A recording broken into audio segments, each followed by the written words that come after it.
The NGA began its summer meeting by hearing from Peter Hutchinson, who serves as Managing Director for Public Service Strategy at Accenture. He talked about the government's role in responding to the needs of citizens. This is an hour and 40 minutes.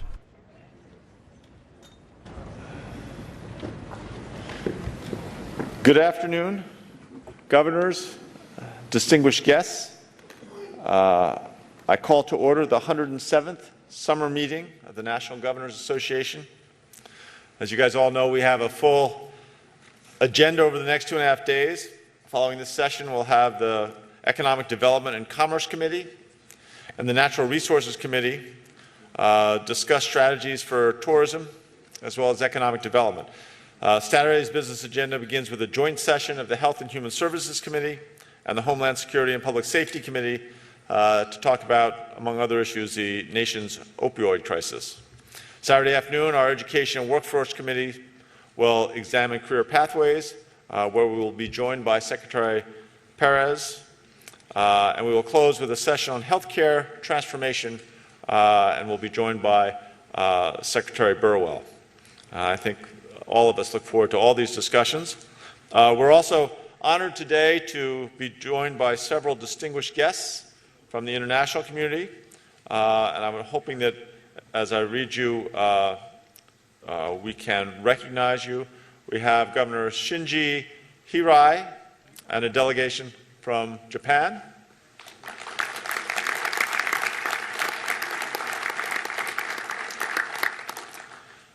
We also have a delegation from Canada. I'm not sure where they are. There they are. Welcome and thank you. As well as a delegation from Mexico. There we are. Thank you all for being here. As a reminder, we'll have an opportunity to meet with our Canadian and Mexican colleagues this fall at the North American Summit in Colorado Springs on October 30th and 31st. I'd also like to recognize our guests from the White House, the Office of Intergovernmental Affairs, Jerry Abramson and Adrian Sines. Where are you guys? Thank you for being here. Thanks, Jerry. Now may I have a motion for the adoption of the rules of procedure for this meeting? So moved. A second? Second. All in favor say aye. Aye. All opposed say nay. Motion's approved. Governors, as you know, under our policy process, we adopted policies for 2 years at the winter meeting. If anyone has questions regarding the policies, please make sure you find David Quam, the NGA staff.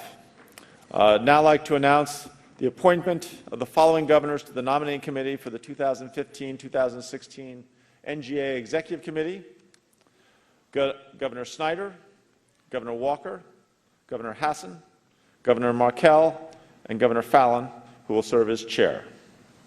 Please give them a round of appreciation for their service.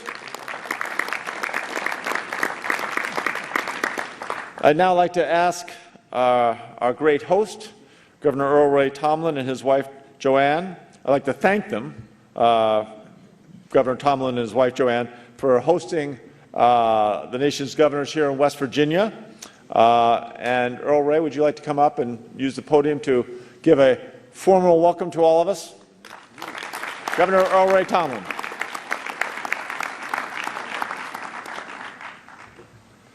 Thank you very much, Mr. Chairman. It's indeed my pleasure to welcome all of you to West Virginia. I know several of you have heard this before, but we are so honored to have you here in West Virginia. It's been a total of 65 years since West Virginia has hosted the NGA, and I think it's about time, and we hope that you're finding your accommodations here at the Greenbrier up to standards. We're doing our best to make you as comfortable as possible. We have a lot of great things planned over today and tomorrow, and we'd love to have you stay around for another week or two if you'd like to. We have plenty to do here at the Greenbrier. But once again, just thank you for coming to West Virginia. Do a little exploring while you're here and enjoy yourself. And yeah, we're very pleased that you're here. So thank you very much.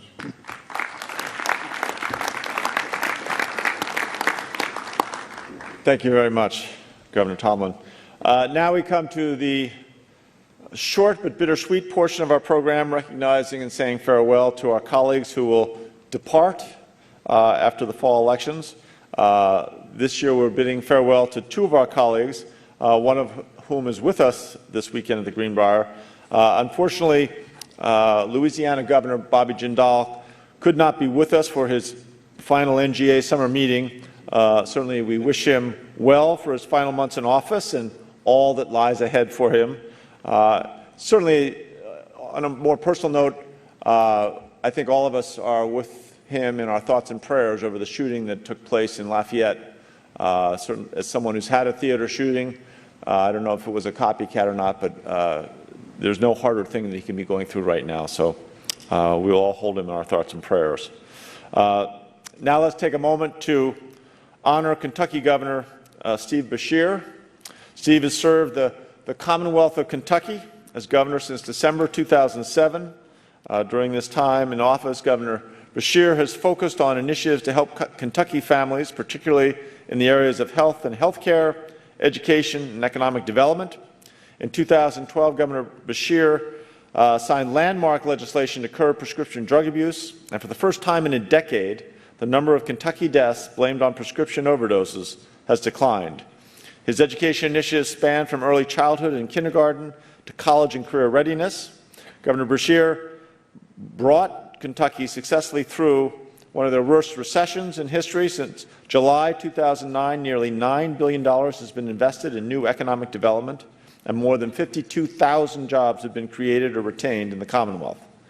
In 2013, Kentucky shattered its all-time export record, reaching more than $25 billion in sales of Kentucky-made products and services. Governor Beshear has been a longtime supporter and leader within the NGA. He currently serves as chair of the NGA's Health and Human Services Committee and is a member of the NGA Center for Best Practices Board. During his tenure, Governor Beshear has served as chair of the Education and Workforce Committee, vice chair of the Economic Development and Commerce Committee, and a member of the Natural Resources Committee. Please join me in thanking Governor Beshear for his exemplary dedication and leadership. NGA offers the very best of wishes to you and your entire family. Come on up here.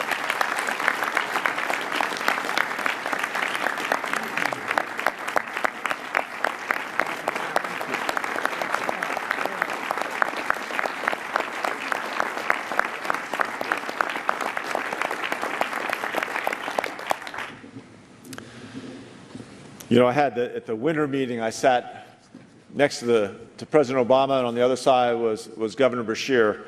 And when you see a real pro, when you watch someone talking about their state and what they've done, the challenges they face, and how they've adjusted and overcome them, I'm not sure I can remember being as impressed as I was watching you.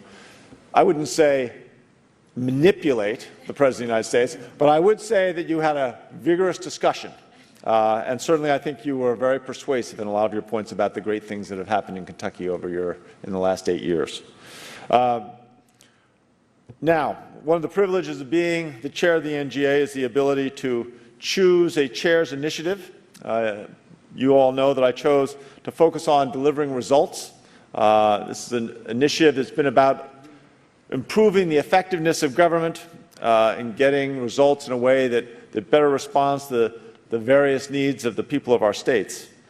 Today, state government touches so many aspects of people's lives. Its scale and scope is wider and certainly more complex than it's ever been in the past.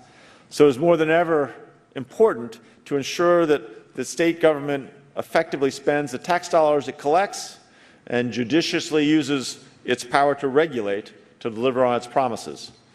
As the CEOs of our states, we preside over enterprises that deliver an immense array of services to our residents. Playing that role requires us to provide high-level oversight of our state's programs and policies, of our agencies. To be effective, we have to focus on continuous improvement and always getting to the best solutions possible for each challenge or each service. Delivering results has focused on improving the efficiency and the effectiveness of some of the core functions of state government. Throughout the initiative, we have focused on how governors can recruit and hire the best and the brightest leaders to work in state government. I think that it came clear during this last year. That includes bringing people in from the private sector, from foundations and universities, from local government, but creating a team of the best and the brightest. We also focused on how to implement rules and create rules and regulations that protect the public good without creating red tape or unnecessary burdens. And then thirdly, we focused on how to adopt innovative performance improvement practices that use data and evidence to drive outcomes, to make sure that we really do deliver results. Now, these are the three main elements of the Delivering Results Initiative. And I can share just a few examples of how Colorado is striving to make government more efficient and more effective. As in business, government can only be as strong as the people who work for it, and it's critical that public service attract the best and the brightest, as I said. Governors have to have a clear vision of the team they want to carry out their agendas. In Colorado, we look for talent across public and private sectors, as I said, to try and build a team of leaders who could work together to deliver on the principles of good government. And good government sometimes becomes a cliche, but we wanted to demonstrate that it could have a reality in action. Good governance also requires engaging the public with an eye towards continuous improvement. No business would settle for less, and our citizens should settle for no less. Elected officials and government leaders are increasingly engaging their constituents to determine what effective government looks like. Constituents are helping government find and improve the rules and regulations that are in place but not working, or in many cases are making it difficult for the public to work with the state or for our businesses to expand and hire new workers. In Colorado, we implemented an initiative called Pits and Peeves, which focuses and continues to focus on making it easier to work with the state. Immediately after taking office in 2011, my staff and I traveled around the state, asked communities and business leaders, literally in almost every county, what could we do to help expand business, to help our business development grow more, be created more rapidly. And part of that was, again and again we heard, get rid of unnecessary rules, begin to cut the red tape. In response, I signed an executive order that required all state agencies to conduct periodic reviews of all their rules so that they would determine the true need, the appropriateness, and the effectiveness of those rules. Thus far, we've now reviewed over 16,000 state regulations and rules and either improved or eliminated more than half. Again, this wasn't rocket science. I know many of you do this as a matter of process. It's just common sense. Finally, good governance requires holding ourselves accountable and applying what we learn so that we can improve how government does provide services and how government does its business.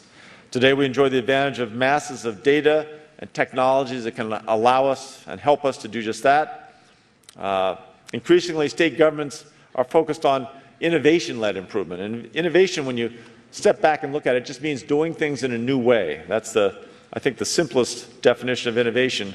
In Colorado, we began to focus on trying to save hard dollars and considering things that were important to the productivity of our state and important to our constituents' faith in government, such as shorter wait times at agencies, whether you're getting a driver's license or a license plate, making sure that we can reduce time spent on state processes when people are filling out forms either for their business or for their families, and making sure that these improvements have metrics, that we have measurable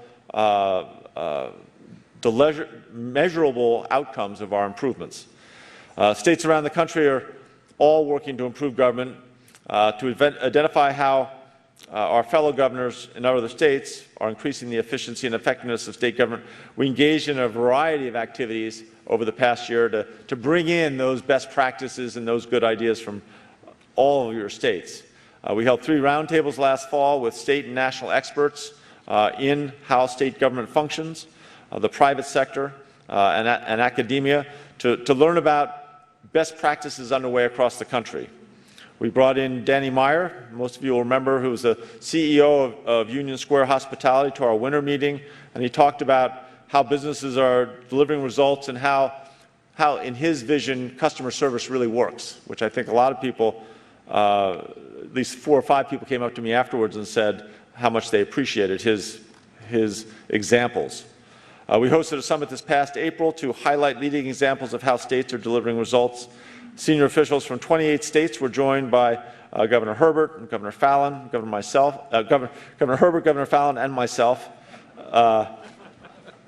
We learned that, yeah, I know, I couldn't pronounce Hickenlooper, so I had to just kind of conglomerate that. We learned that many governors are adopting innovative practices used by businesses, universities, and others to deliver better results to people. For example, governors are rethinking recruitment and onboarding processes for agency leaders, creating processes to review and streamline regulations, using performance data and evidence from research to inform budgets, implementing lean process improvement efforts statewide as well as in agencies, and using geographic data to understand problems and prioritize investments. We also learned that many governors are taking a comprehensive approach to delivering better results in their states. They're putting the pieces together and building results-oriented management systems throughout their states. Governors have certainly many different options for how they can deliver better results to their residents, but regardless of whether a governor focuses on one strategy or implements a comprehensive statewide approach, we identified 3 core principles that form the foundation of creating a results-oriented state government. And these are principles that many governors already focus on, but we think every governor should be aware of and give high priority regardless of whichever strategy they're choosing. First is to set a vision and focus on outcomes, and I can't overemphasize that. Sometimes we take it for granted that our vision from our campaign is going to be the state's vision. Not always the case. The governor's engagement is essential in creating a system to deliver results and to deliver on that vision. Governors lead this effort by establishing vision, establishing goals, establishing outcomes for the state, and bringing together all the relevant stakeholders who play a role in achieving those goals. If you don't have buy-in towards that vision, it'll never be successful. Second, foster a culture of continuous improvement. Culture shift is one of the most important elements of creating a results-oriented organization, but it can be an immense challenge. Governors can create a culture that values continuous improvement by setting a tone of constructive problem-solving rather than punishment for failure. Ideally, learning how to reward staff for the right behavior can significantly affect culture. Third, communicate the results. To highlight successful accomplishments, governors can celebrate successes with staff and make sure that the results are shared with the public. When governors talk about the results they've achieved, they should consider making those results personal and human, making sure that you're telling stories and sharing narratives, using visuals. I'm pleased to share the Delivering Results Toolkit with each of you today. The toolkit should be in front of each of you. Here, I'll hold this up. It includes a number of documents and resources, including I guess I don't know, maybe I'll see if Governor Herbert will be my Vanna White. A pocket card that provides an at-a-glance overview of the main takeaways from the initiative. An issue brief that outlines the core principles that underlie governors' efforts to deliver results. The 3 additional issue briefs that each address one of the 3 main elements of delivering results. Those briefs provide best practices of how different states are improving government. And lastly, a flash drive filled with tools and resources from the private and public sectors that can aid you in your efforts to deliver better results to the residents of your state. I could not have asked for anything more. And you're not going to get any more. More than grateful. Before I conclude, I would be remiss if I did not thank the companies and foundations that supported this effort. Specifically, I want to thank the Laura and John Arnold Foundation in Texas. I want to thank Accenture and I want to thank Esri. The three of them did a great job in supporting us both financially and with a lot of talent on loan as well. So please give them a hand.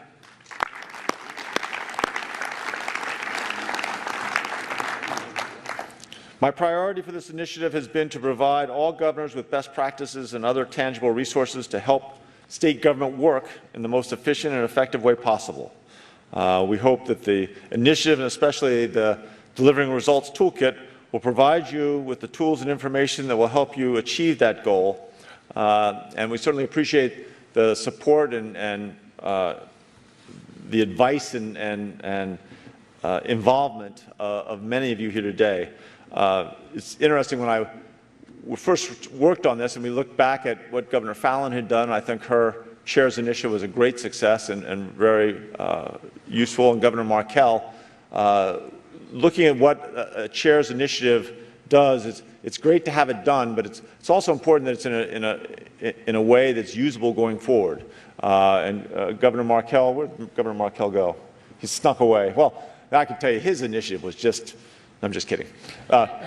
His initiative and Governor Fallon's, and certainly I think almost all, but those two especially, were ones where the takeaways we're still using. And last year, with Governor Markell, we looked at how do you work with companies to make sure you have more jobs for those individuals who are differently able, who have some forms of disabilities.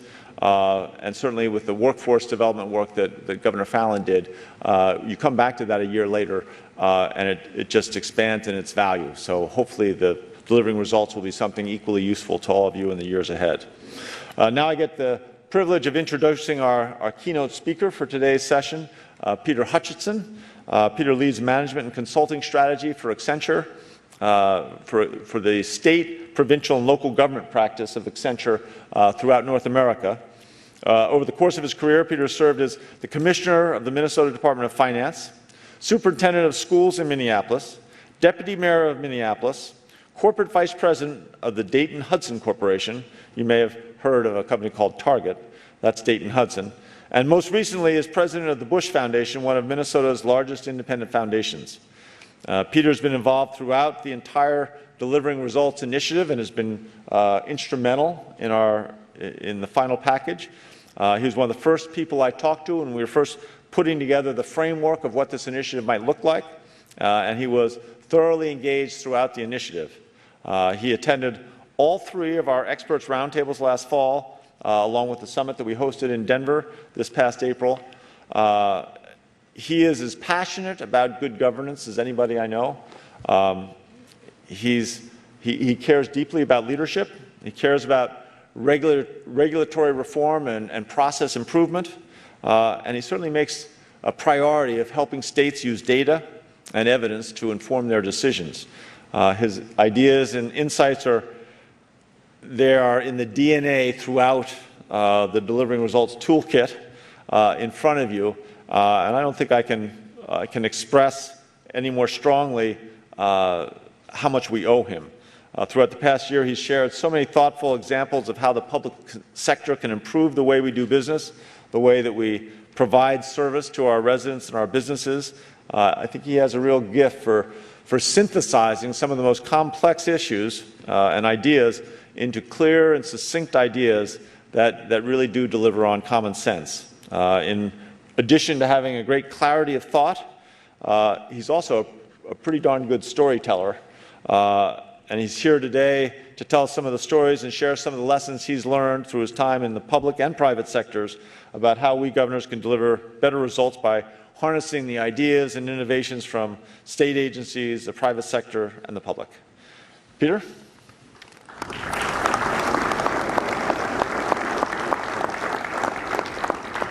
Good afternoon. So let's remember this introduction. I used to be a school superintendent. Good afternoon. Good afternoon. I am so excited about being here. I think that of all the things that the NGA could have spent the last year doing, I think Governor Hickenlooper picked the right one. Not because it's droll and pedestrian, or as somebody said the other day, it's not sexy. To me, it's just the opposite. I've been very lucky in my career. I've actually had interesting jobs, but more, I've been able to travel your states. I've been able to talk to the people in your organizations, and I always ask them the same question. What is it about what you've done in your career that makes you the most proud? And everybody has an answer to this question. And over, this one example has come up many times, and it happened in our state, but it's happened, I'm sure, in every other state. I know it's happened in at least 2 other states. You may recall that tragically, many years ago, a bridge that spanned the Mississippi River collapsed suddenly. Hundreds of feet into running water. Thankfully, not more people were injured or killed as a consequence. But if you went and asked our highway department today about their proudest achievement, it was that that bridge was reopened 13 months later. 13 months. Not 13 years later. 13 months is extraordinary achievement. Well, I think delivering results is about that. It is about that result. It is about making the ordinary, making the extraordinary, the ordinary. It is about making those sorts of things the way we do our work in the public sector, and we can. If we take our pocket card out and pay attention to our principles, we can get, all of us can get to where those extraordinary events become common, become the way people think of our government. And you all know that that is one of our central challenges. Confidence of our people in the work that we do is lagging.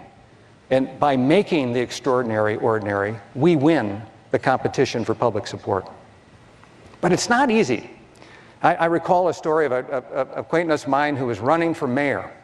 And he's charging around and he's visiting, all the neighborhoods, shaking hands, and he comes into this one neighborhood and all they want is to get their park fixed.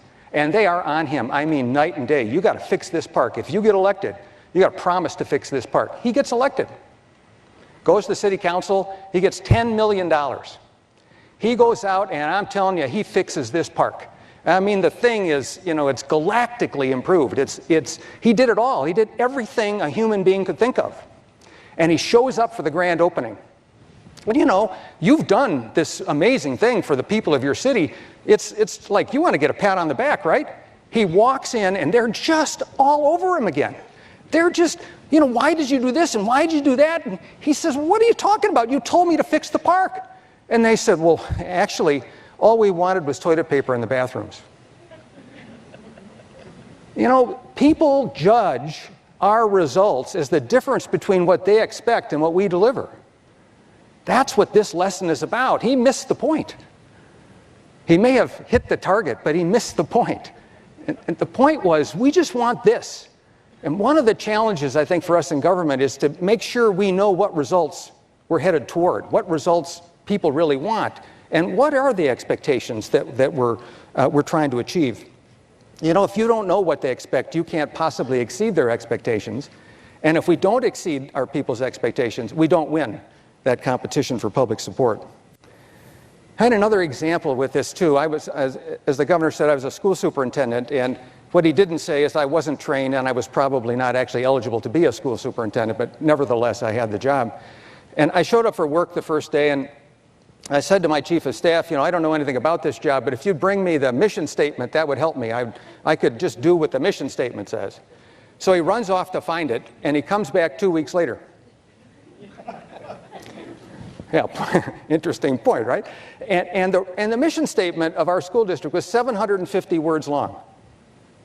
And then there were buses and books and athletics and food and, everything under the sun, but nowhere, anywhere in those 750 words were the words student achievement. Now, you'll be shocked to hear that our schools weren't doing that great. Well, if you're doing everything but not the main thing, you can't get it done. We stepped back and said, we're only here for one reason, and that's to ensure that all students learn. That became the mission. And my job was to make sure that every human being that worked in our school district and every parent and every kid understood that's the only reason we're here. I had bus drivers focused on ensuring that all kids learn. The lunch ladies were all focused on ensuring that all kids learn. The custodians, everybody focused on one thing. And guess what? Kids learned. Our scores actually went up. Students improved. Actually, people started re-enrolling in our schools. We won the competition for public support. And I'll never forget when one of our union leaders, in observing this, he gave me this thing to remember always. He says, Peter, you got to remember, the main thing is to keep the main thing the main thing. And that is critical if we're going to deliver results. Because the truth is, as governors, you can do anything. The problem is you can't do everything. You got to pick. You got to decide. You got to know where that focus is going to be. Because when you do focus on what you care about, you can get extraordinary results. You can hit targets in targets. You can get beyond what people imagine is possible and actually achieve the extraordinary. You can't deliver results if you don't focus on them. So one other quick story from my time in the Minneapolis schools. This really has to do with culture.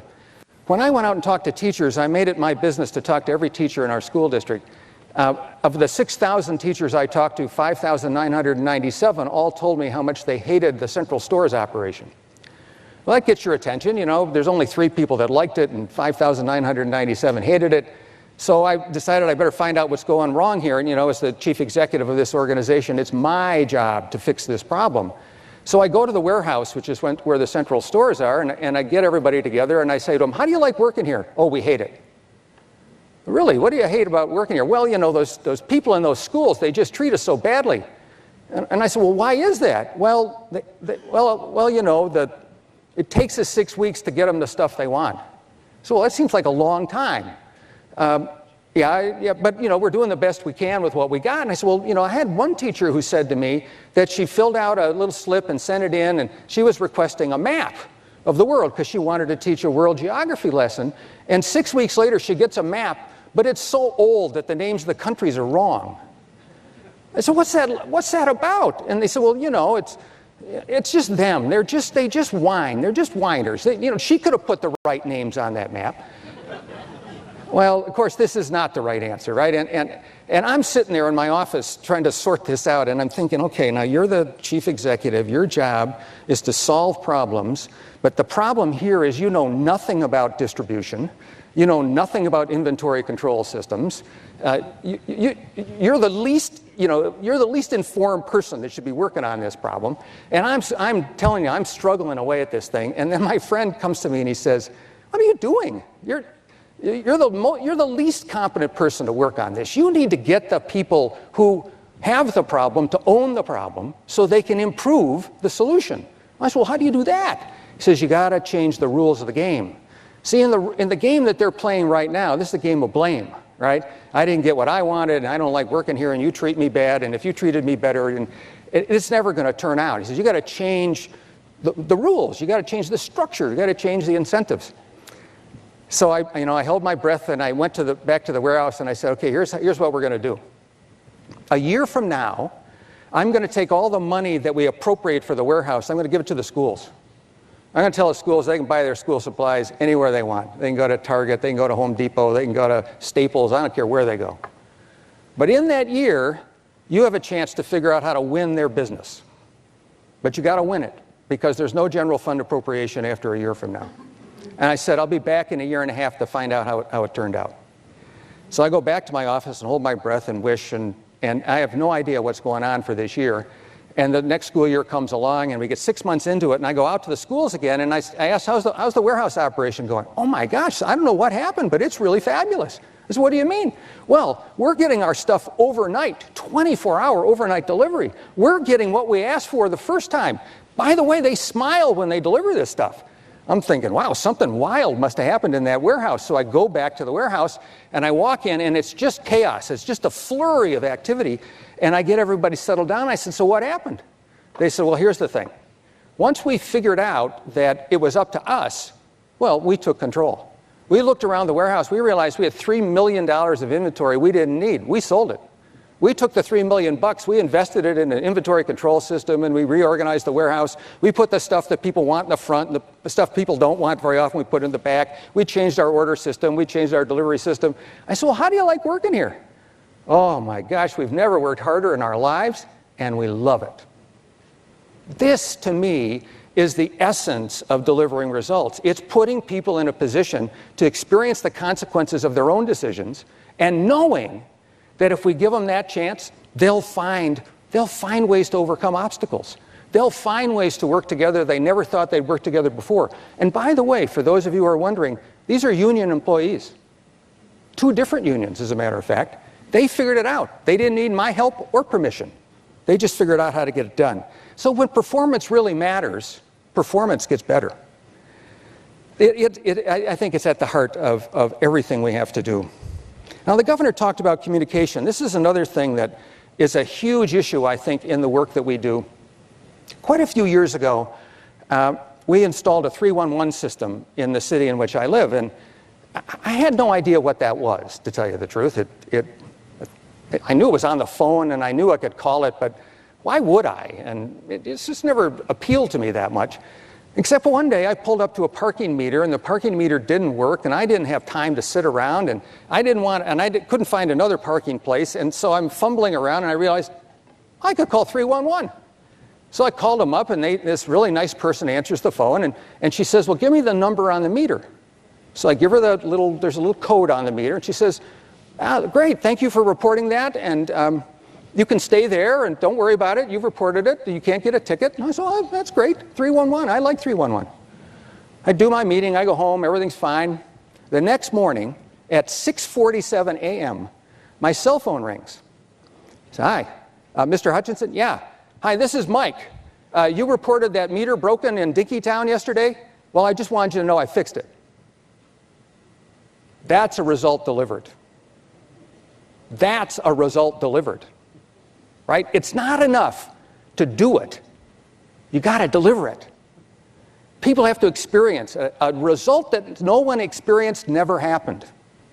And we have opportunities in our state governments to change fundamentally how we connect with the people we serve. Just think about this example. This just happened to me. I filed my taxes this year, as I know you all did. I filed them electronically. I never thought anything of it. 3 weeks later, I was due refunds, by the way. That felt good. 3 weeks later, I get my electronic refund. It gets deposited in my account from the state. 3 weeks. I don't know, is that good or bad? It seemed all right. 6 weeks later, I get my federal refund. Well, now the 3 weeks looks pretty good. Right? Remember what I said? People judge your results based on their expectations. Well, my expectation had become 3 weeks because that's what I just experienced. Now the feds look terrible. I actually think 6 weeks for the feds is probably pretty good. But here's the opportunities we missed. When my electronic return got filed, what if they had sent me a note saying, you know, Mr. Hutchinson, you're a great citizen. Thank you for doing that. You got it in ahead of time. That's terrific. That makes us proud, that you're willing to share your resources with us. When they processed my return, they could have sent me another note saying, hey, your return is processed, you're going to get a refund, you should look for that in about 3 days. 3 days later, when the refund gets deposited, they could have sent me another note saying, it's in the bank. Thanks again. We'll look forward to working with you next year. There's 3 more opportunities to touch me as a citizen, to actually connect the work of my state with my own experience. Think of the millions of opportunities we all have in our states to touch the people we serve. And technology is making this so much easier. We can literally transform our relationship with our citizens using all kinds of computer and mobile technologies. Our citizens, they literally can carry your government around in their pocket. They can file their tax returns, do complaints, look up what's on an agenda, get a license renewed. They could do all of these things. And every step along the way, you could thank them. And every step after that, you could actually think ahead and say, well, if you got a driver's license, did you remember to renew your trailer license? And what about the tow on your car? And if you check your tires? There's all kinds of ways we could connect with our citizens and make their experience of government, extraordinary. And the parking meter is just an example of that. But there's another problem when it comes to communicating about our results, and frankly, that's about us. And it's certainly about me. I'm a wonk, which is a geek in government. And And that means I love data. The governor told you this. I'm a nut for evidence. I think this stuff is fabulous and interesting. And here's the problem. It's so boring to everybody else. You know, you start talking about percentages of this and percentages of that. You know, we all had math anxiety, and, 86% of the population tunes out. And I know this personally because I've been rampaging around for years talking about a problem that you're intimately familiar with, which is in our state, and I know it's true in every state, so many of our high school graduates, people that have a diploma that says they graduated from our high school, when they go to enroll in college, they're told they have to take remedial courses. In fact, it's 38%. I use this number all the time, 38%. Well, guess what? Nobody knows what 38% is, right? Because if it never happened to you, it's 0%. And if it happened to you, it's 100%. What's 38? It doesn't mean anything. And I just despaired of ever getting anybody interested in solving this problem because they couldn't care about the statistics. It was a stat, not a story. And then I met this woman. My wife is here. I want to tell you this carefully. I met this woman in a bar in Deer River, Minnesota. Now, it was totally legitimate. It was 2006, and I was running for governor in the state of Minnesota. I leave that out of my resume pretty regularly. I don't know why I was in a bar. I don't know why I thought people in bars would vote for me. It turned out they wouldn't, but neither would anybody else in Minnesota, so, it wasn't a big deal. But I'm walking along, introducing myself to all these people who didn't want to meet me, and I get down to the end of the bar, and there's this young woman sitting there, and of course she can see me coming, right, because I'm the only weird guy doing this. And just as I get to her, she spins around on her bar stool, and she looks me in the eye, and she says, "You lied to me." I said, "Wait a minute, give me a chance to lie to you. I mean, no, you adults, you lied to me." So what are you talking about? She says, "Here's the deal. You told me I should go to school every day. I never missed one day of school, K through 12. You told me I should take college prep courses. I took all the college prep courses. You told me I should do my homework. I did my homework every night. You told me I should graduate with a diploma. I graduated with a diploma from a 5-star high school. In Minnesota, we have a star rating for our schools. That's the highest possible rating. I've got that diploma at home. It's got the 5 stars on it. You told me I should go to college. I went to college. And when I enrolled, they told me I had to take math and English over again. You told me I was a high school graduate. You lied to me." Isn't that a better story than 38%? Doesn't that convey the essence of the issue in a way that the statistics could never do? I think the challenge for us, the challenge for us is to get focused on the story, not on the stat. And I think all of us, and I know it's, it's terribly true for me, we get sucked into all this data because we get handed all this data all the time. We need to be challenging our organizations, our staffs, everybody, to help us tell the story of results, not just the statistics. Now, the governor rightly says there's 3 key elements to the delivering results approach, and one of them has to do with regulation. And I want to ask the whole room to engage in a little experiment here. I just want to test your willingness to comply with various kinds of regulation. So let me start with this question. How many of you regularly and with thought fill out your tax returns and comply with the tax laws? Come on, everybody, hands up, way up, way up. We want to figure out who the scofflaws are. Now, really, there's a couple prosecutors here. Take note. Okay, so 96% of the people regularly and willingly comply with our tax laws. Why is that? Well, if you go ask people, and I've been asking people for years this question, about half the room will say, well, it's my duty as a citizen, it's the price I pay for civilization. That all sounds great to me. And then the other half tell the truth. I'm scared about being caught, right? I don't want to get audited, because if you get audited, something really, really bad happens to you. Well, that's legit, So we have a system, when it comes to our tax system, where we're really focused on coercing compliance from people. We just want you to know, if you mess up, you're messed up. Second question in our little thought experiment: how many of you regularly and unfailingly, when you're driving on the freeways, obey the posted speed limit? Hands up high. You didn't hear the question? I'd say this is fabulous. Nobody. No, well, maybe one. Think about that for a second. Now, why don't you obey the speed limit? Don't you know that the odds of being caught for speeding are 4 times as high as the odds of being caught for not paying your taxes? And by the way, when you get caught speeding, it's a lot more public. We all get to watch you getting a ticket. But nobody obeys the speed limit. It's posted right there. It's not like I don't know what it is. But how fast do you drive? Think about that. How fast do you actually drive? Well, you drive about as fast as everybody else. It's as though we all got together and agreed on a speed limit. It just isn't the one that's on the signs. Right? It's the truth. That is exact. Think about it. If somebody's going too slow meaning they're actually obeying the speed limit, we're all enraged. We honk our horns. We get real close to them. We're trying to speed them up a little bit. And if you see that rocket man going by, some people, I'm in this group, we try to edge over, slow them down just a little bit. There is a speed limit. It's a socially imposed speed limit. It's what peer pressure can do when it takes over.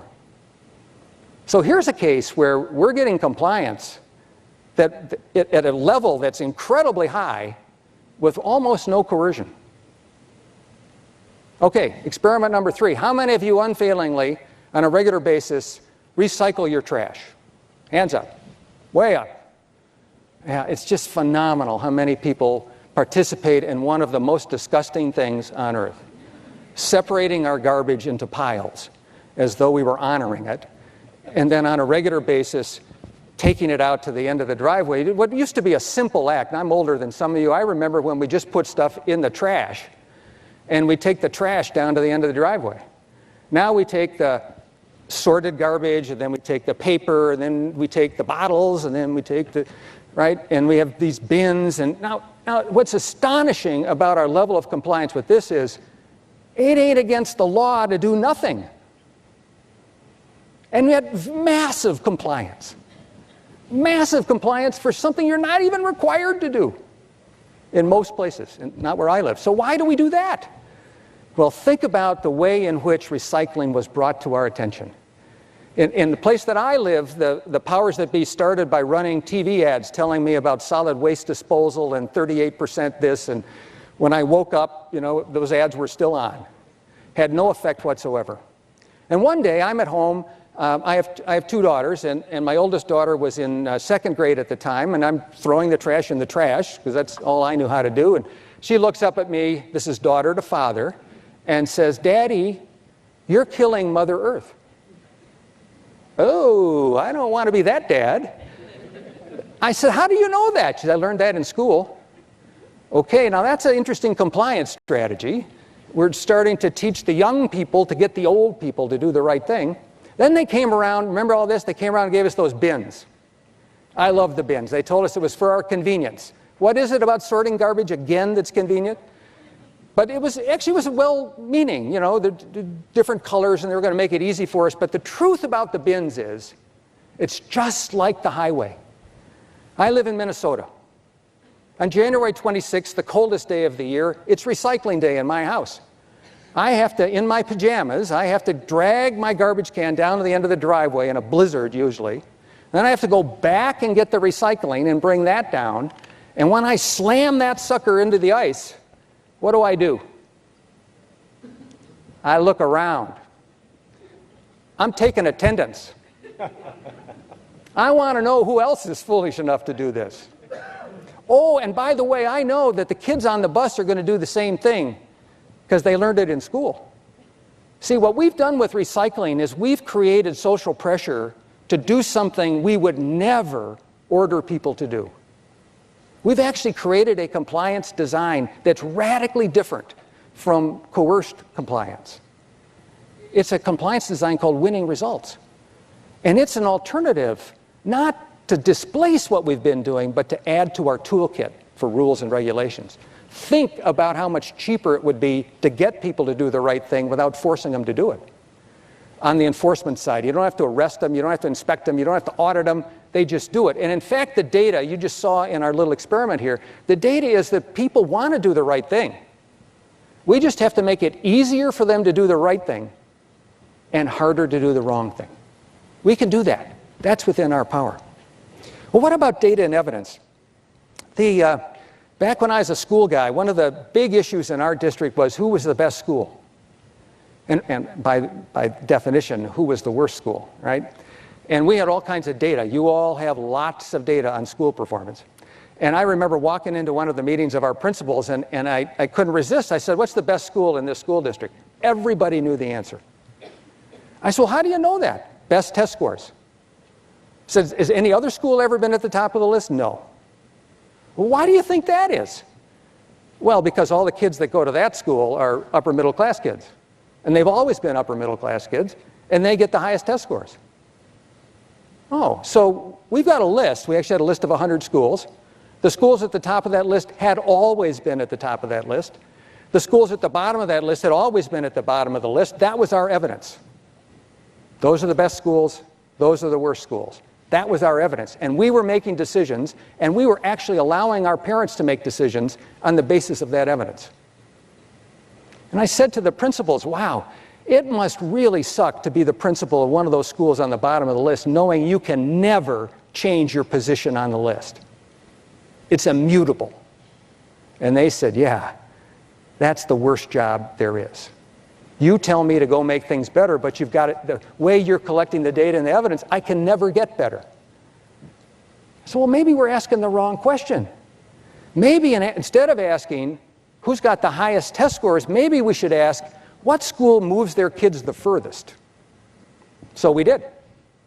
Took a couple months. We had a genius PhD, analytics, big data kind of guy do this. This is back before big data was big. And he comes back with this list, and I said, okay, what's the best school in Minneapolis? And he gave me the same answer. And I said, well, actually, no, that's not true. What's the worst school in Minneapolis? Same answer. So no, actually, that's not true. I put the list up. It turned out that school that had always been on the top was right in the middle of the list. Didn't move its kids the furthest. Had the highest test scores, but it wasn't moving them anywhere. They came in with the highest test scores. They went out with the highest test scores, but they didn't move anywhere. They were in the middle of the list. And guess what? That school that was at the bottom was right next to them. All of a sudden, what that said to the principals and the families in our school district was that if you got into a school that could move kids, you could make a difference. And if you were the principal of a school, you could alter the place on the list by changing the effectiveness of how far you move pupils. That's about using data and evidence to deliver results. And I use this image because it builds on this fundamental belief that I have, which is that when we're in the dark, things look a lot better than they really are. I don't know what's out there, but I'm pretty sure it's not benign. If we don't know what's behind the data and evidence that we're using, it's like fumbling around in the dark. And the worst thing we can do is to call that darkness light. To claim that ranking, that use of evidence was appropriate, that was a mistake. And it lasted for 50 years. And it's still lasting, by the way. One of our jobs, I think, is not only to use data and evidence, but to pursue data and evidence that answers the fundamental question, are we making a difference in the lives of the people we serve? Now, finally, leadership. I'm going to end with this, and I have a lot of passion about the role that we as leaders play in the difference that we make for the people that we serve. And that passion comes from a little girl named Andernetta, who I'm going to introduce you to. Andernetta was a second grader. I wandered into her classroom one afternoon, and the teacher said, boys and girls, stop what you're doing, stop learning. We have a very important visitor. We have the superintendent of schools. Does anybody know what the superintendent does? Now, I mentioned earlier I wasn't trained and probably wasn't licensed to be a superintendent, so I had an interest in the answer to this question. What does a superintendent do? It would be important. And here's the best part. It was second grade. Second graders will answer any question. Any question. So when she says, does anybody know what the superintendent does? Every hand in the room went up. And I'm thinking, I've got the gold mine here. And right down in front was this little guy named Michael. And Michael was trying as hard as he could to follow the rules. He knew the answer, but he's just trying to wait to get called on, but he just couldn't do it. He jumps up, he says, I know. The teacher says, all right, Michael, what does the superintendent do? The superintendent is the guy in charge of Super Nintendo. I got to admit, it sounded like a better job. This brilliant teacher, she turns to him and she says, Michael, that was a really creative interpretation of the language. But actually, the superintendent is the leader of our schools. Does anybody know what a leader does? Let me introduce you to Andronetta. Andronetta was a little girl sitting way in the back, as far back as you possibly could. She had her hand raised so high, I thought it was going to dislocate. Thankfully, the teacher called on her. Andronetta gets up and the teacher says, okay, Andronetta, what does a leader do? She looks me square in the eye and she says, a leader is someone who goes out and changes things to make things better. Now, I've flunked out of leadership school 3 times. I've read probably every leadership book there is. That is the single best definition of leadership I've ever heard. I ran back to the school district. I got all the principals together. I said, I got good news and bad news. What's the good news? The good news is I got our job description. Change things, make things better. Well, what's the bad news? The bad news is the second graders already know. Out where we live, out with the people we serve, they already know. They didn't elect any of you to maintain the status quo. They elected you all to change things and make things better. Delivering results is how we do that. The better they're looking for is when we make the extraordinary ordinary. They don't expect us to do it all tomorrow or all at once. They just expect us to show up every day and make one thing better in the direction of making the extraordinary ordinary. And when we do that, we win the fundamental competition for public support. And when we do that, we strengthen the institutions that are the essence of our society and culture. And that's worth getting excited about. Thank you very much.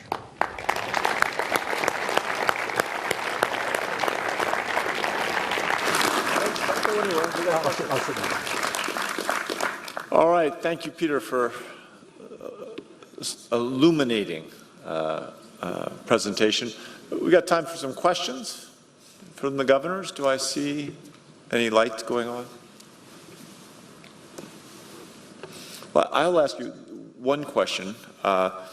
When you look back over your work at all these different levels, where do you think the relative to state government, where is the greatest opportunity? In other words, if you're going to make a priority, where you get the biggest bang for your buck, where would people want to start? So I'm going to answer that in 2 ways. So on the one hand, what do we do in state government? What we do is we educate, we medicate, we incarcerate, and we obligate. I mean, if you think about your budget, that's probably 90% of your budget. Your K-12 and higher ed systems, your health and human services systems, your public safety and correction systems, and pensions and other obligations. So we need to target those parts of the territory. That's where the action is.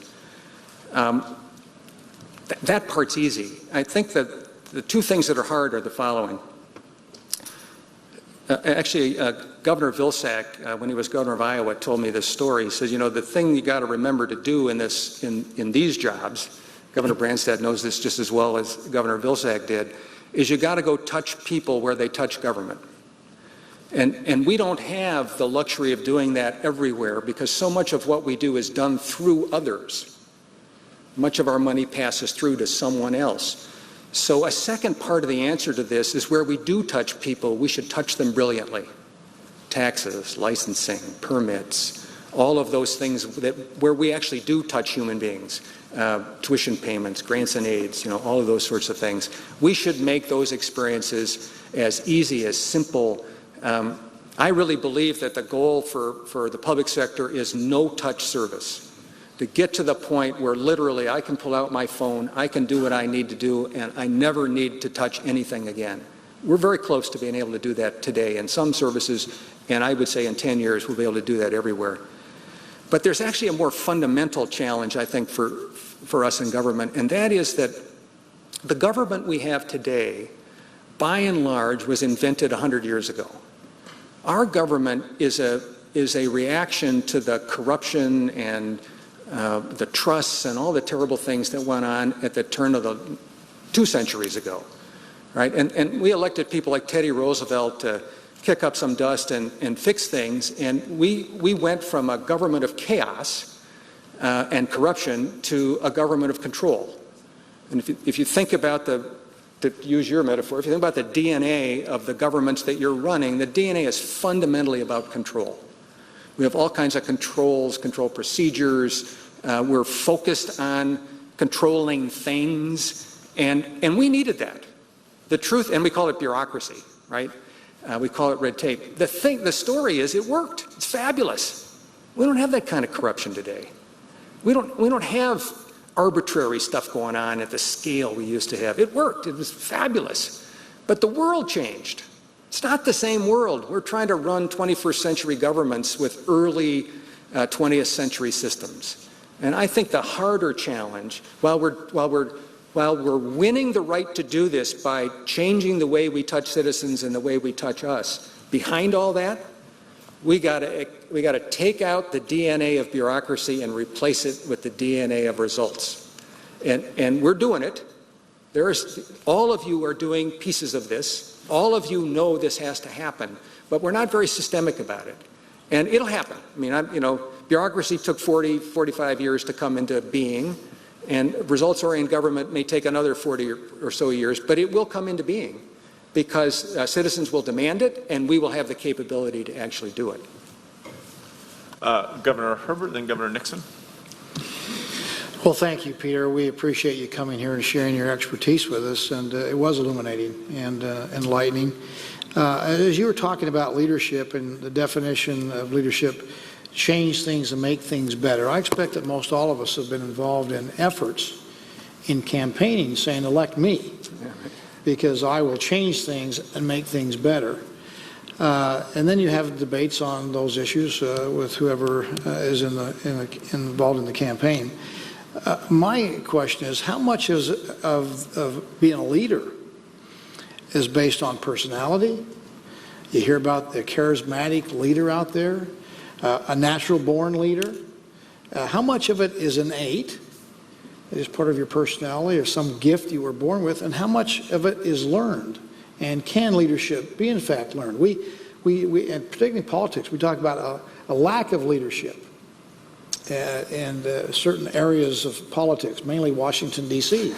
But what is learned and what is innate, and can we improve our leadership capabilities, and how? Yeah. Well, that's like the most profound issue that I think we all face. I think the answer is yes and yes. So I really believe that the qualities that each of us have, they are innate. I mean, they are virtually what we were born with or what we grew up with, depending on our own family circumstances or whatever. And we learned a ton along the way. Just in my own, I don't think of myself as a great leader, but I do think I've changed a lot. When I was younger, I thought I knew the answers. Now I'm pretty sure I don't. And I believe my ignorance is actually my greatest weapon. That I learned from that warehouse example, I didn't need to know the answer. I needed to make it possible for people who did know the answer to go do the work. And I actually think that's the secret to success, is that it's not about, certainly not about being smarter, because I'm not smarter than anybody, and collectively we're not smarter than, a whole bunch of other people. But if we can organize the way things happen in our organizations so that those who are smarter can go do what they know how to do and feel like they have the authority and the power to be able to do that, my experience is you can pretty much count on people to pull stuff off. And that seems counterintuitive to our usual definitions of leadership, which is it's the person riding in from off stage on a white horse to save us, right?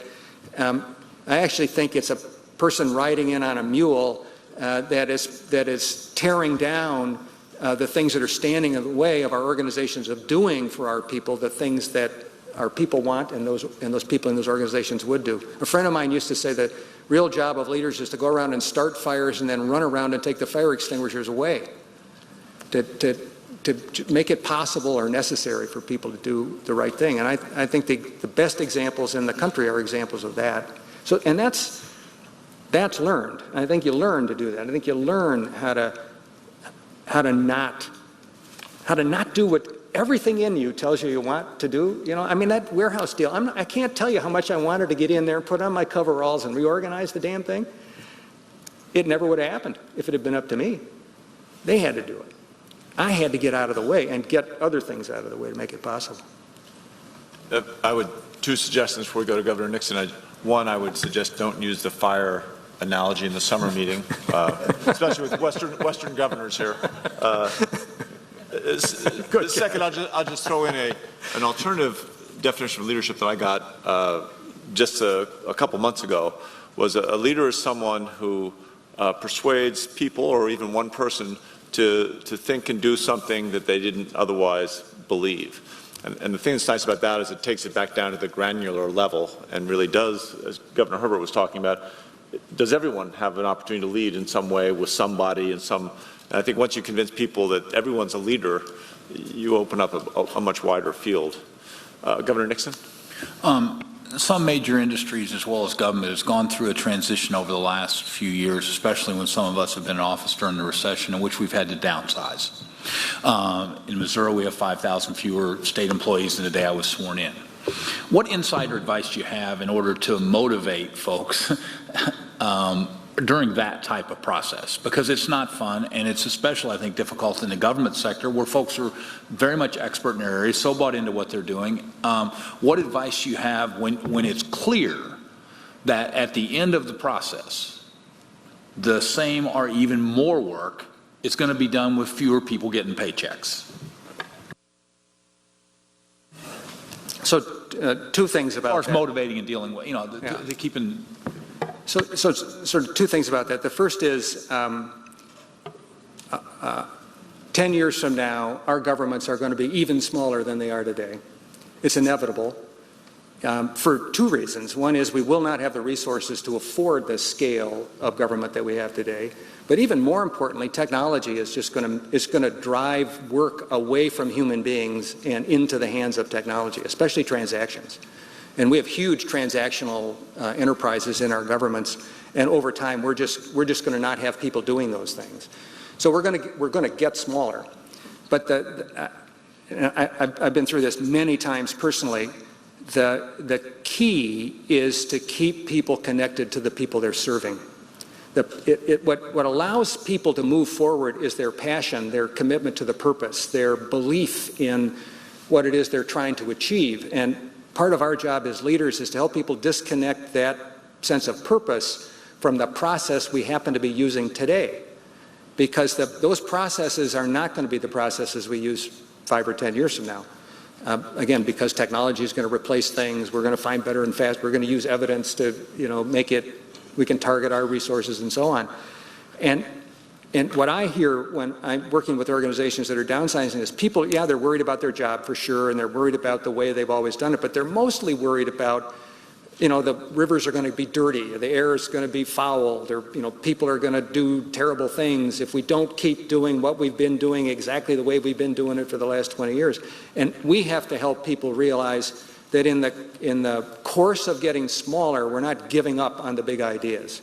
In fact, we might re-up on some of the big ideas because we've got new capabilities that are going to allow us to actually deliver better outcomes than we're delivering today, but differently, with different approaches. And back to my warehouse, if you let people, if you're tight and fixed on the outcomes but loose on the means, people will go figure it out. But and this is just natural human nature, they want to push back to you and say, no, you figure it out. You come and tell us the answer. And we got to resist the temptation to figure it out. We got to say, look, we got the absolute obligation of the people we serve to do X. Here's the resources we've got. Figure it out. It's a design problem. And again, my experience is people will do that.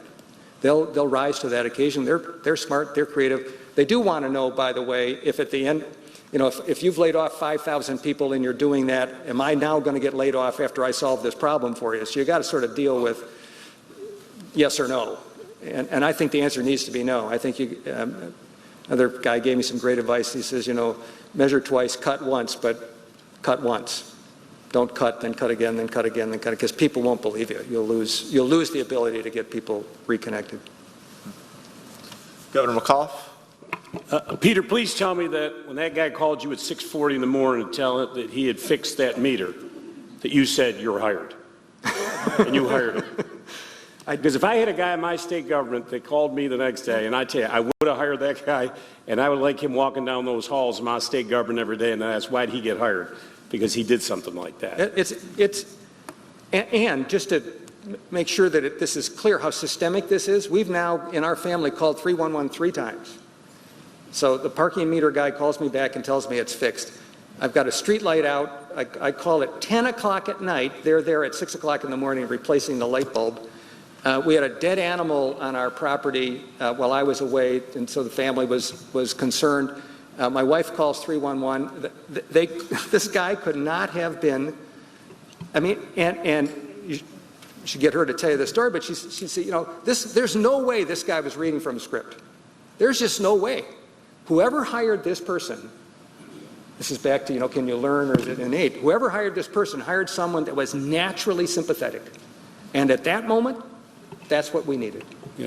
So 3 for 3. So whoever's organizing this thing has got to organize around, they get it. It is about those people, not about us. And their experience, not about ours. It's phenomenal. And we could do this. I'd love to have him in Virginia, okay? Call him back. I won't give you his name. I would argue that if you can call at 10 o'clock at night, at 6 o'clock in the morning, someone's down there doing the job, you might be overstaffed. I mean, that might. I'm just saying that if you hadn't called, what was that guy going at 8? And I would also say at 6:40 in the morning, my first response might have been, maybe wait, don't call our citizens before 7. Just as a consumer, as a Governor, they might be a little more laid back in Colorado. I'll leave it at that. Other questions? Yes, Governor Dalrymple. Peter, you were a financial officer, and I've got to ask you what you think the long-term outlook is for state budgets. Do you think there's an inherent never-ending desire for more services and at the same time lower taxes, and inevitably it drifts to the unending deficits and kind of more of a federal government type of problem long term? So 3 things on this. The first is there's no question that on average states are going to be in a permanent fiscal bind. The underlying costs of the things that we're responsible for are rising inexorably faster than the underlying revenues. That's a condition. It's not. I don't see any reason why that would change. There's so many other things going on in the economy that are going to actually suppress its growth rate. And similarly, there's so many things going on in society that are pushing up the costs. I think that's a condition we face. We can't print money, so we got to deal with it. And I think the central challenge, I actually think this is what's going to happen to state budgeting over time. In most states, when we begin the budget process, we say, how much did we spend last year? And then we say, how much would it cost next year to do exactly what we did last year, exactly the way we did it last year? And the answer to that question is more. And it's always more than we have. And then you, as the chief executive, your job is to figure out, of that more that people say they need to keep doing exactly what they were doing last year, how much of that more can people not have? And when you start announcing those things you're not going to do, those are called cuts. It's a bizarre system in which you could be spending more money and be accused of cutting your budget. But it's the system that we are mostly operating in. And I think for our own self-preservation, you should end that system. You should stop asking people how much would it cost next year to keep doing exactly what we did last year. Instead, you should say to people, here's how much money we have. Here's how much money you have. And what I need from you is the same quality of service that we delivered last year, if not better, with the money we have.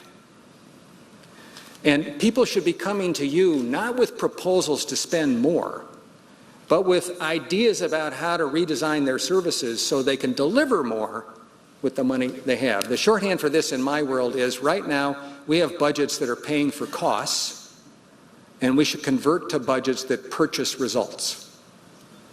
And we're just not doing it.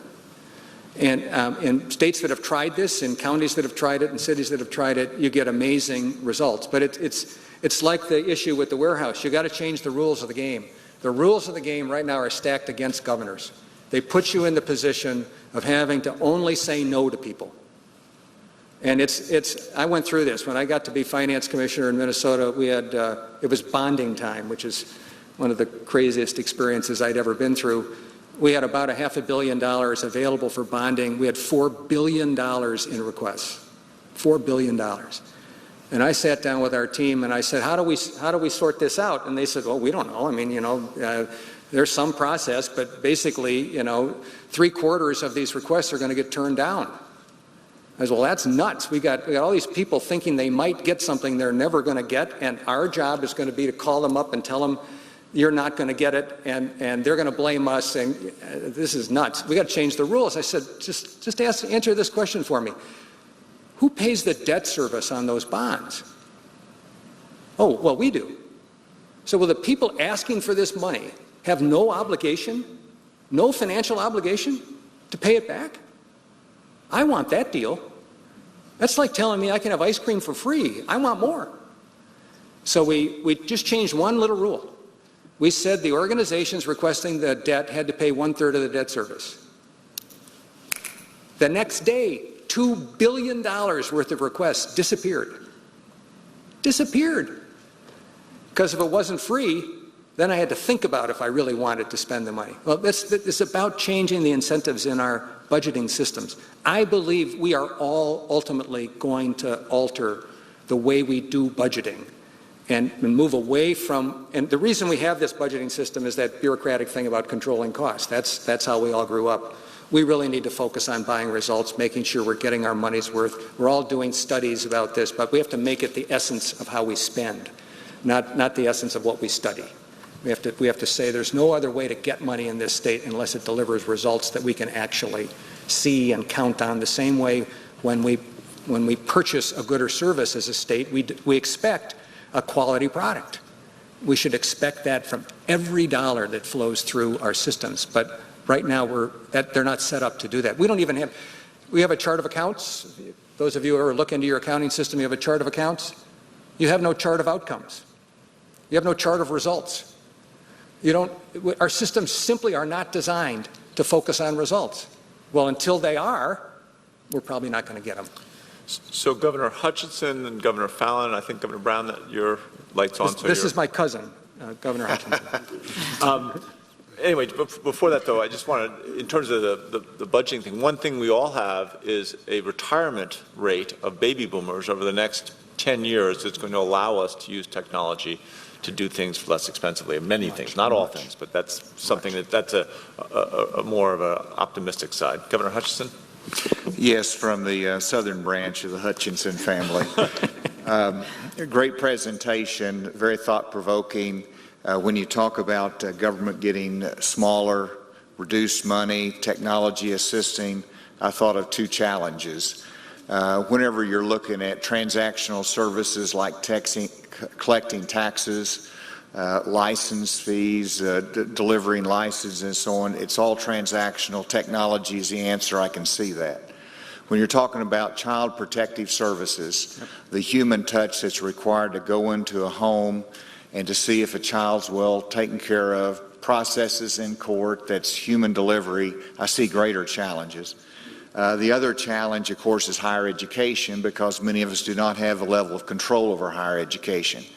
So what is it going to take to get this message of efficiency, of technology, of changing to a results-oriented environment in higher education? Is there any hope in that environment? Yes, but first I want to talk just a second about child protection services and other high-touch services. Because we've done a lot of work on this, and one of the challenges, even in those parts of what we do, is the amount of administrative stuff that our caseworkers are required to do. For example, we have caseworkers who are spending 30, 40, 50% of their time doing administrivia instead of taking care of kids. And that is a place where we can offload a fair amount of that time and repurpose those resources back to kids. You know, higher ed and education, this is my passion. It makes me nuts. And on the one hand, our K-12 systems are not producing the quality of high school graduates that we need. We've got this young woman who was lied to then, and we're still lying to too many of our young people about what's happening to them in the K-12 system. But we have a different problem with what happens after that, and it is actually what Governor Fallin asked us to focus on last year, and it is a major disconnect between the requirements of the work system, the workforce, the economy, and what's actually coming out of our higher ed systems. We're graduating all kinds of people with all kinds of degrees for jobs that don't exist, and we're not graduating people where our economy really needs them. And this mismatch is much more evident today than it ever has been in the history of our country. And it's not somebody's fault. It's systemic. It's in the design of the system. And so we now have tools that can assess what the labor force needs to look like. We have the ability to help employers articulate what are the skills and capabilities and competencies I'm actually looking for. And by the same token, we now have the capabilities to tell our young people what skills, capabilities, and competencies do you have, not what degree do you hold, not what your major was, but what can you do? And if this is a long way of saying, I think we have to change the conversation from degrees and graduation rates to the acquisition of competencies that are required in the workforce. And if we can arm both sides of that transaction to talk turkey about what it is I really need to be able to do and what I really need you to be able to do, and change the way those two things are connected with one another, what will happen is that students will push the higher ed system to change. They will drive the outcome. They've been doing that in a sense because they thought what was, there was a time when everybody thought being a lawyer was a guaranteed road to success, and now they found out that's not true, and legal enrollments are plummeting in this country with no policy change. They're plummeting because there are no law jobs, and the law jobs there are terrible, and the word got out. That's the power of not the market so much, but of the young people to drive the way our systems change. I think our job is to get that transparency out there so people can see what is the labor force going to need to be able to do, and what are our systems actually producing. And then the third piece is, and who does it best? If you need a numeric control operator, where's the best place in my state to go get that done? You can know the answer to that question. If you need, higher order big data skills, what's the best place in my state to get that done? You have the ability to know the answer to that question. Publish it, make it real, get it in young people's hands. They'll drive the system, because the systems, think about I'm very sensitive to this legal thing because it costs so damn much to become a lawyer, and now it turns out you can't get paid. And the system is just wrenching itself right now in front of us without anybody ever passing a law or regulation or anything to make that happen. And it's because the transparency finally caught up with the reality. We can accelerate that process, I think. We got the tools. There's some wonderful new tools available to look at higher ed curriculum and connect it to capabilities and competencies, to look at the skills and capabilities of people in the workforce, to look at the skills and capabilities that are coming through our job systems. We can make this connection. We can make it really powerful. And I think Governor Fallin's initiative last year was a great start to doing this. But as governors, because we don't have other controls, we need to change the few things we can control and surround the system to get back to my warehouse example, to allow it to change. We're probably never going to make it do it, but allow it to feel the consequences of not changing. Governor Fallon. Well, thank you, Peter, and I want to thank Governor Hickenlooper for making this his project this year, delivering results, because as the other Governor Hutchinson, or the only, was talking about, I'll stipulate the only. you know, how do we deliver results in higher education? How do we deliver results when you look at the ever-increasing cost of Medicare? There's an article in the paper this week about Medicare and Social Security and when they're going to run out, and I hope I can still be alive and that they run out after I'm alive, so, because we're all getting to that age. But I want it to be there for when my children and my grandchildren and everybody else has access to these systems. But back to delivering results. So one of the things we moved on after we started realigning our educational workforce to get people the right kind of job skills to keep our economy strong was we moved on to a challenge that many of us face as governors, is that at times we'll have really strong economies, and other times we have dips in the economy. And right now in my state and some other states, we're having a dip in the economy because the energy sector, that's beyond my control. It's international, national, and other policies. But so when you have those budget shortfalls and you have to cut back on spending, or you have to reprioritize how you're doing your spending, we all have to do that periodically. But getting back to John's, Governor Hickenlooper's initiative, is how do we make sure that we're not just spending money on things we hope might work and reducing children in state custody or improving our education, but how do we produce results that we don't hope will work, but things that we know do work? And so we've moved into a system called, and we did it with the Pew Foundation, which helped us through a grant to devise a system called performance-informed budgeting. And we outlined 5 key areas of improvement in our state that we think are important, like education, health, transportation, government accountability, and jobs in the economy. Those are the 5 things you really want to improve upon in our state, we think are important priorities.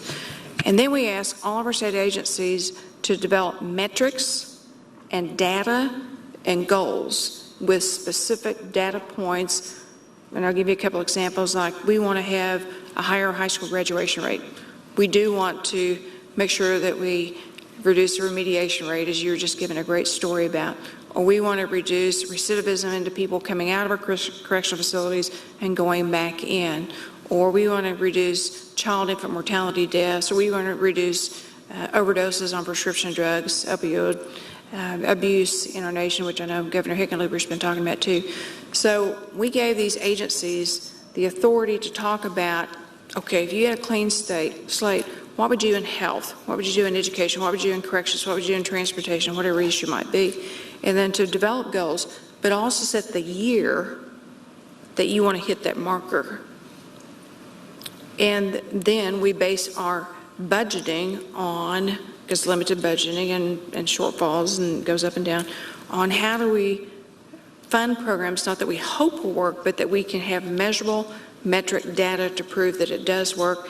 And then we publish it on the internet so the taxpayer can say, you failed in this area, but you did really good in this area, or you need to tweak this area, or maybe that program that you established isn't working anymore, it's not relevant anymore, so you need to put your funding up on this area.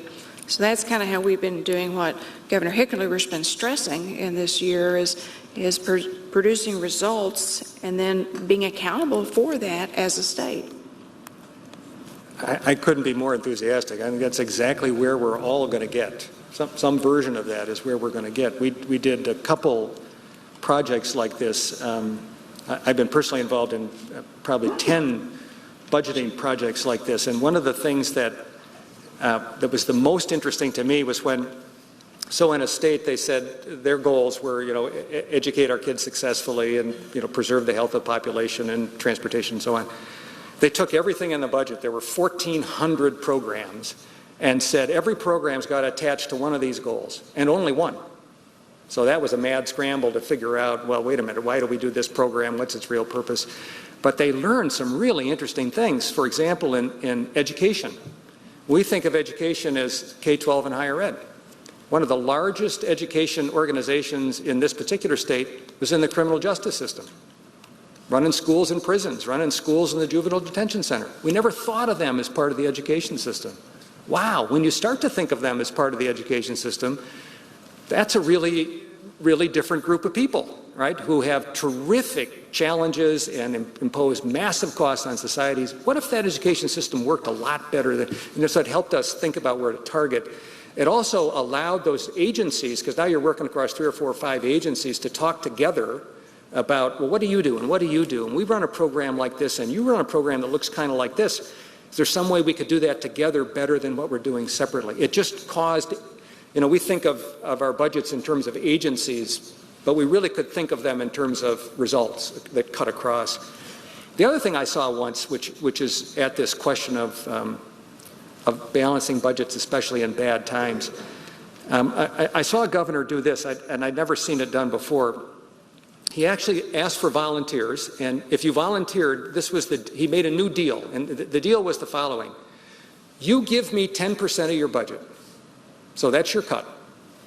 I give you much greater administrative flexibility. I take a lot of the administrivia away. I eliminate as many rules and regulations and red tape as I possibly can. I let you run your organization. He had, a whole bunch of agencies took the deal. Then the budget got even worse. And the question was, would he go back and cut the agencies that made the deal? And he didn't. And that was incredibly important because it sent 2 messages. The first is, he got his 10%. And 10% was a lot in the context of the budget they faced. So double dipping on those agencies was really unfair. But more importantly, it encouraged all the other agencies to take that deal when he offered it the next time. And it changed the culture. It changed the character of the way people thought about their relationship with the executive branch. I thought it was a really interesting experiment that it seemed to me it worked. Was it perfect? Probably not. But it got agencies to think differently about about what it would take. This is to Governor Nixon's question about what it would take to deliver. They were signing up for the same results they had signed up for the year before with 10% fewer resources. But all they wanted in return was the flexibility. I want to be able to move stuff around, change people, change organizations, and they did it.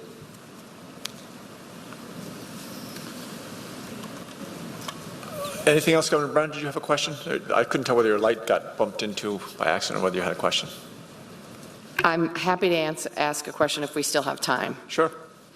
Peter, good to see you. I'm curious, I know that some states have taken the path towards budgeting for results, and my recollection is Governor Gary Locke made great strides on this path.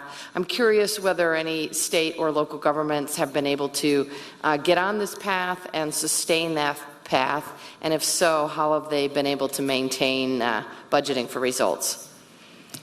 So what Governor Brown is talking about is a sort of a pure form of what I described earlier about really altering the way that we think about spending money, purchasing results instead of paying for costs.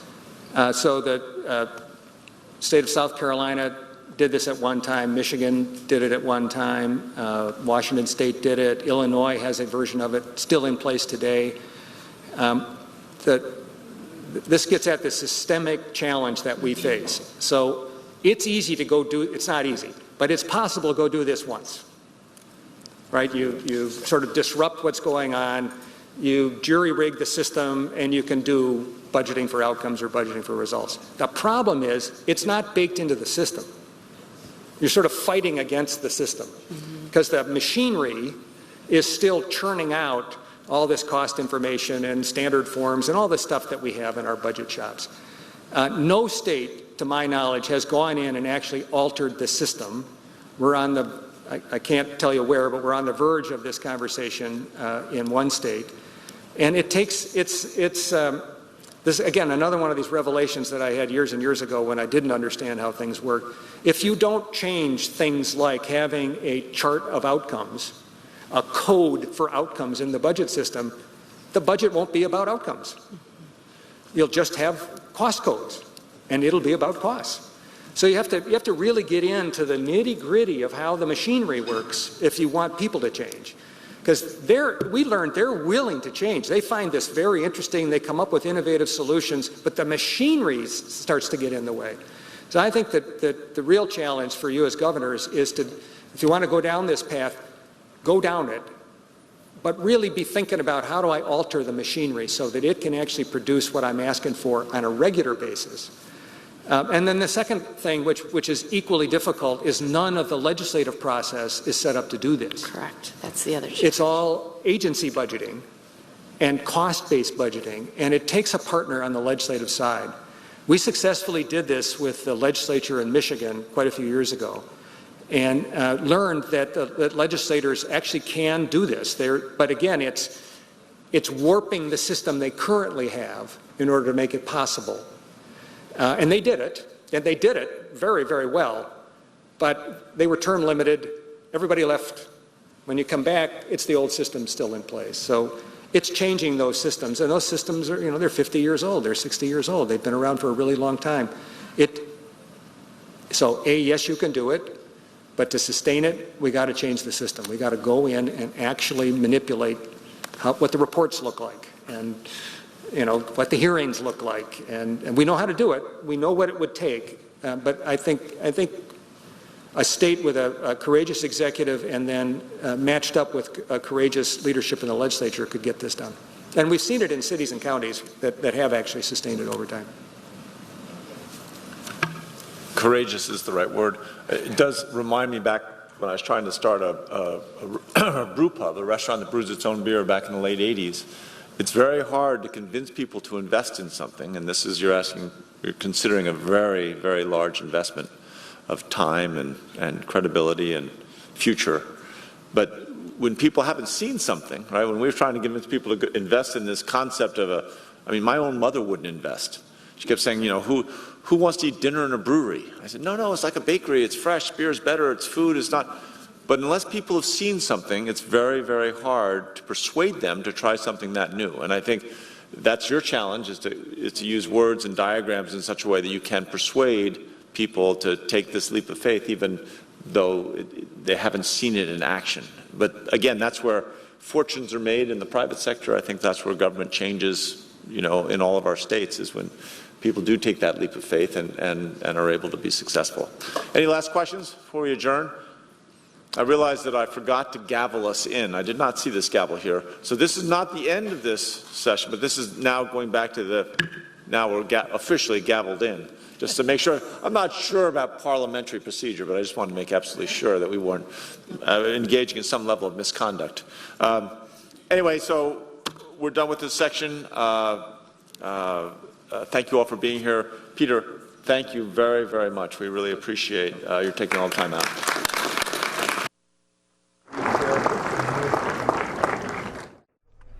More now from the National Governors Association with a discussion on efforts